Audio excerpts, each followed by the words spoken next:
सवाल है कि दिशा रवि को मासूम क्यों माना जाए? क्या उन्हें यह नहीं पता था कि जिन लोगों से वो बात कर रही हैं, जिन लोगों के इशारे पर वो टूल किट तैयार कर रही थी, वो खालिस्तानी समर्थक संगठनों से जुड़े हैं।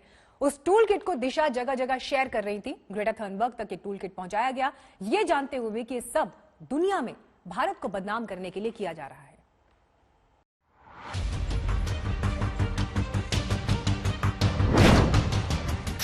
मैं इस गिरफ्तारी को एक बहुत बचकाना व्यवहार मानता हूं। आलोचना से लोकतंत्र कमजोर नहीं होता है। If you speak against the government, you will be dealt with in this fashion. जिसका नाम पूरे हिंदुस्तान में एक पर्यावरण की सुरक्षा और रक्षा करने वाली एक्टिविस्ट के रूप में है, उसको आप जेल में डाल रहे हो।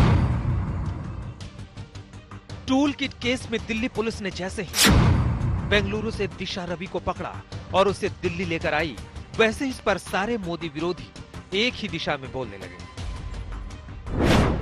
राहुल गांधी ने लिखा, बोल दे कि लब आजाद है तेरे। प्रियंका वाड्रा ने कविता लिखी कि डरते हैं बंदूकों वाले एक निहत्थी लड़की से।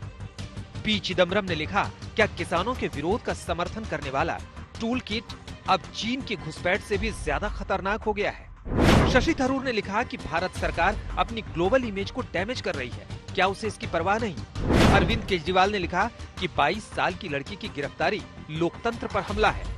ममता बनर्जी ने कहा कि राजनीतिक लड़ाई लड़ो, लेकिन लोगों को बुरा मत बोलो, उन्हें बदनाम ना करो, किसानों को ना पीटो, छात्रों को ना पीटो।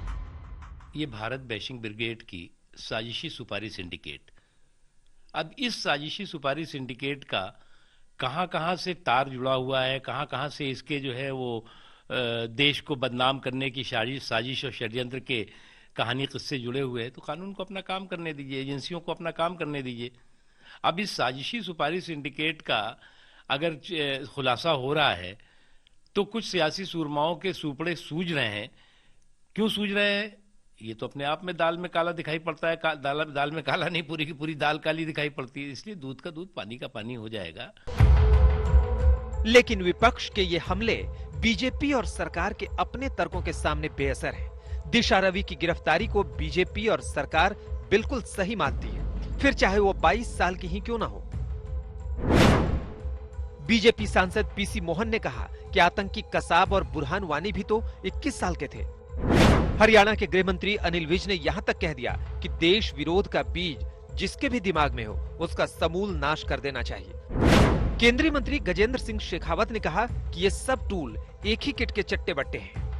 They cannot spare a 21 years girl.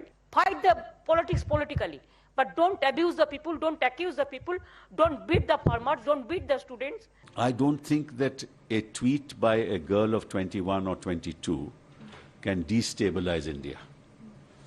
Right? A country which is not afraid of China can't possibly be afraid of Disha. If there is a conspiracy involved, which the government says there is, then they should make Greta Thunberg an accused, then make Rihanna an accused.